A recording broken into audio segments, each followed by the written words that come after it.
Right. లోకేష్కి deputy CM పదవి నుంచి ఇప్పుడు సీఎం పదవి వరకు వెళ్ళిపోయిందండి. మనం డిబేట్ స్టార్ట్ చేసేలోపు అది సీఎం పదవి వరకు వెళ్ళిపోయింది. ఒకసారి ఆ పార్టీ కడప జిల్లా అధ్యక్షులు శ్రీనివాసరెడ్డి ఏం మాట్లాడారు, అలాగే పిఠాపురంకి సంబంధించినటువంటి టీడీపీ నేత వర్మయ్య మాట్లాడారు. ఒకసారి ప్లే చేయండి ప్లీజ్.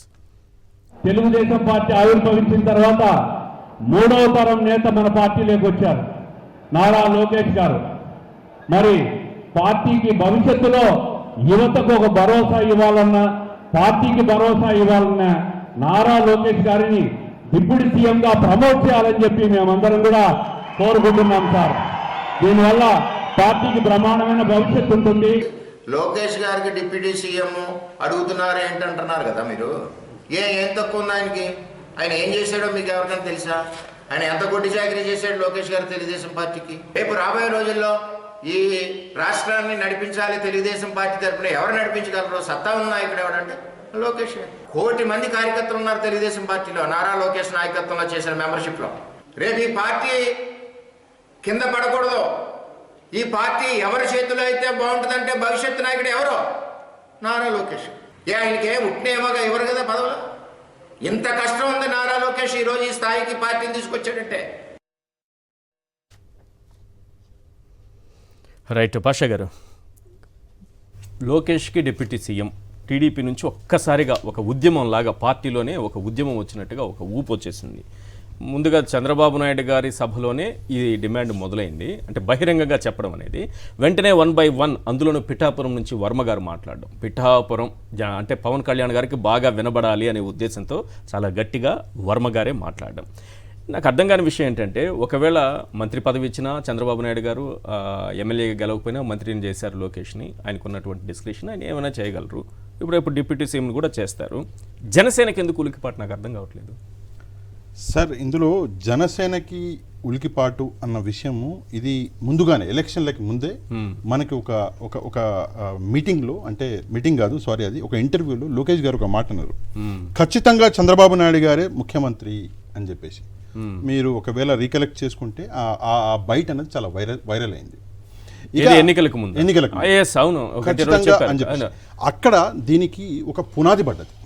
ఇంకో అడిగారు, మీరు 2.5 years అట్లా ఏమైనా షేర్ చేసుకుంటే సీట్ షేరింగ్ ఏమైనా ఉందా అంటే పవన్ కళ్యాణ్కి అటువంటి ఛాన్స్ లేదు, ఆయనే ఉంటారు, ఆయనే ముఖ్యమంత్రి. డిప్యూటీ సీఎంగా ఏమన్నా అవకాశం ఇస్తారా అంటే అది మా పొలిటికల్ బ్యూరోలో చర్చించి మేము నిర్ణయం తీసుకుంటాం, ఇప్పుడైతే నేనేం చెప్పలేను ఆయనకి పదవుల గురించి అన్నారు. అప్పుడే దీనికి పునాది పడ్డది ఒకటి. రెండో విషయం ఏంటంటే, సార్ మీరు లోకేష్ గారికి డిప్యూటీ సీఎం, లోకేష్ గారికి సీఎం పదవి అని చెప్పేసి మీరు చూస్తున్నారు. నేను ఎట్లా చూస్తున్నా అంటే, ఇది చంద్రబాబు నాయుడు గారి మీద వ్యతిరేకత చూస్తున్నా పార్టీలో. ఒకప్పుడు ఎన్టీఆర్ గారి మీద వచ్చినటువంటి వ్యతిరేకత ఈ వయసులో చంద్రబాబు నాయుడు గారి మీద వస్తుందా అని చెప్పేసి నాకు అట్లా అర్థమవుతుంది. ఎందుకు అంటే, ఫర్ ఎగ్జాంపుల్ వర్మ గారిని పిఠాపురంలో వర్మ గారి సీటు ఆయన దగ్గర నుంచి లాగేసుకొని పవన్ కళ్యాణ్ గారికి ఇచ్చింది ఎవరు అంటే చంద్రబాబు నాయుడు గారు. అది మనసులో ఉంది వర్మ గారికి. ఇప్పుడు వర్మ గారు పార్టీలో ఏం చేయలేనటువంటి పరిస్థితి, పాపం దుస్థితి మనం కూడా చూసినాము. చాలాసార్లు ఆయనను అవమానించిన పరిస్థితులు కూడా ఉన్నారు. ఎవరు అంటే జన సైనికులు. అది కూడా పాపం మింగేసినాడు పాపం. ఇప్పుడు ఆయనకు అర్థమైన విషయం ఏంటంటే, నేను లోకేష్ గారిని పుష్ చేస్తే, లోకేష్ గారిని ఒక నాయకుడిగా ఆయన ప్రజెంట్ చేస్తే, నేను ఫ్యూచర్లో నాకు ఎక్కడో సీట్ ఇస్తారని చెప్పేసి ఆశిస్తున్నాడు. లేదంటే పవన్ కళ్యాణ్కి వ్యతిరేకంగానే నన్ను టీడీపీలో నిలబెడతారని కూడా ఒక ఆశ ఉండొచ్చు, అందులో తప్పలేదు. నేను మాత్రం దీన్ని చంద్రబాబు నాయుడు గారికి వ్యతిరేకంగానే చూస్తున్నాను. ఇక జన సైనికులకి నేను ఒక చిన్న విషయం చెప్పాలి, అడగాలి కూడా. ఏంటంటే, జనరల్గా 175 సీట్లు ఉన్నాయి. ఆ 175 సీట్లు 270 అయితే అవ్వవు, అన్నీ ఉంటాయి 175. ఇప్పుడు చూసుకుంటే 144 సీట్లు టీడీపీ దగ్గర, 21 సీట్లు మన జనసేన దగ్గర, 10 సీట్లు బీజేపీకి ఇవ్వడం జరిగింది. సరే, అందులో ఎన్ని గెలిచారు అన్న విషయం పక్కన పెట్టేస్తే, రేపొద్దున 2029 ఎలక్షన్లు వచ్చేసరికి అప్పుడు కూడా చంద్రబాబు నాయుడు గారు 21 సీట్లే మీకు ఇస్తా అని చెప్పేసి అంటే మీరు ఒప్పుకుంటారా? మీరు ఒక జనసేన పార్టీగా మీరు విస్తరించాలి, పెద్దగా అవ్వాలి అని చెప్పేసి, ఎక్స్పాండ్ అవ్వాలి అని చెప్పేసి అనుకుంటారు కదా. అనుకున్నప్పుడు మీరేమడుగుతారు? 75 మాకు ఇవ్వండి, 75 మీరు తీసుకోండి, 25 బీజేపీకి ఇవ్వండి అంటారు. అప్పుడు చంద్రబాబు నాయుడు గారు ఒప్పుకుంటాడా? అంటే దీన్ని బట్టి చూస్తే ఈ కూటమి అన్నది ఎప్పుడో ఒకప్పుడు బ్రేక్ అవ్వక తప్పదు. అంతేనా? 100% అవుతుంది. ఎందుకు అవుతుంది అంటే, పవన్ కళ్యాణ్ తనని తాను పెంచుకోవాలని చూస్తాడు, చంద్రబాబు నాయుడు గారు తనని తాను తగ్గించుకోవాలని చూడడు. ఉన్న సీట్లు 175 మాత్రమే.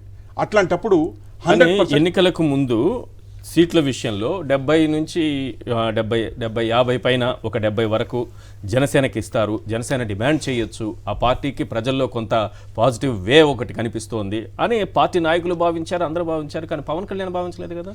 ఎవరైనా సీట్లు ఎక్కువ అడగాలని అడిగితే వాళ్ళందరినీ వైసీపీ కోవర్టులుగా నేను భావిస్తానని తరిమి కొట్టారు ఆయన.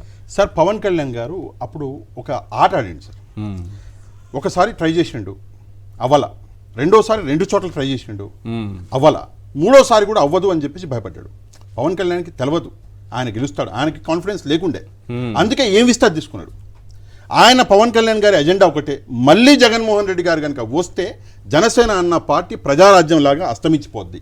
అది పవన్ కళ్యాణ్ తెలుసు. ఏమైనా చేస్తా కానీ జగన్మోహన్ రెడ్డిని రాకూడదు, రానివ్వకుండా చేస్తా అని చెప్పేసి ఏం వస్తే అది తీసుకున్నాడు.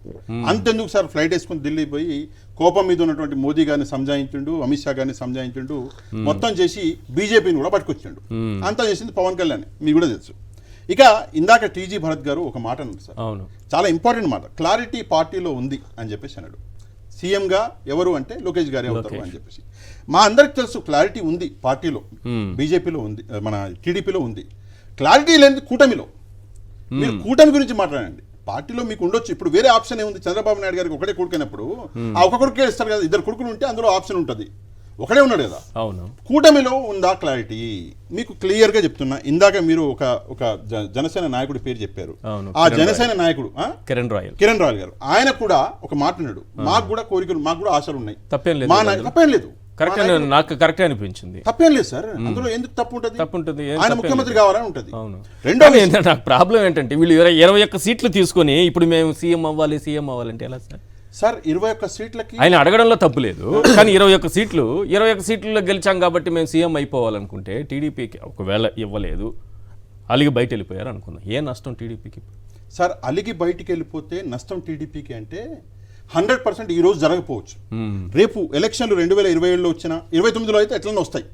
ఆ టైంలో త్రిముఖ పోటీ ఏర్పడుతుంది. జగన్మోహన్ రెడ్డి గారు లాస్ట్ టైం 151 సీట్లతోటి గెలిచిండు. ఒకవేళ ఈ కూటమి బ్రేక్ అయితే రాబోయే రోజుల్లో జగన్మోహన్ రెడ్డి గారి రికార్డుని మళ్ళీ జగన్మోహన్ రెడ్డి గారే బ్రేక్ చేస్తాడు. ఎందుకు నేను ఈ మాట అంటున్నానంటే సార్, టీడీపీకి వచ్చినటువంటి పర్సంటేజ్ 45.6. అవును, వైసీపీకి ఎంత వచ్చింది? 40 దగ్గరకు వచ్చింది, 39.37. ఇంతే కదా సార్, డిఫరెన్స్ ఎంత ఉంది? 5 చిల్లర ఉంది డిఫరెన్స్. 5 చిల్లరలో ఒక పార్టీకి 11 సీట్లు, ఇంకో పార్టీకి 135 సీట్లు రావడం ఏంది? 11 135 అయిపోయింది. ఇదే పర్సంటేజ్ రేపు తలకిందులు అవుతుంది. మొత్తం కూటమిలో ఉన్న 3 పార్టీలకు కలిపి 11 సీట్లు వస్తాయి. జగన్మోహన్ రెడ్డి గారికి ఏకంగా మొత్తం మిగతా సీట్లన్నీ వస్తాయి. ఇది ఖచ్చితంగా జరుగుతుంది.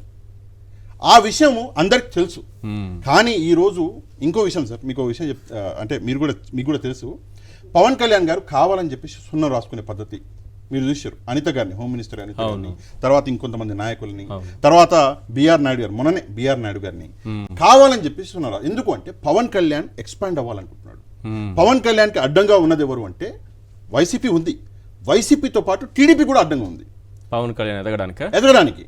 ప్రతిపక్షం ఉంటుంది, వాళ్ళకి కూటమి పక్షం కూడా ఉంటుంది, కూటమి పక్షమే ఉంది. ఓకే, పవన్ కళ్యాణ్ ఎదుగుదలని ఆపాలి అని చెప్పేసి ప్రయత్నించే వాళ్ళు మొట్టమొదటిగా ఉన్నది జగన్మోహన్ రెడ్డి గారు ఎంత ఉన్నారో ఇక్కడ టీడీపీలో మన చంద్రబాబు నాయుడు గారు, లోకేష్ గారు అంతే ఉన్నారు. ఈ రోజు లోకేష్ గారి మాటల్లో పవన్ కళ్యాణ్ గారి మీద కోపం అన్నది కొట్టొచ్చినట్టు కనిపిస్తున్నది.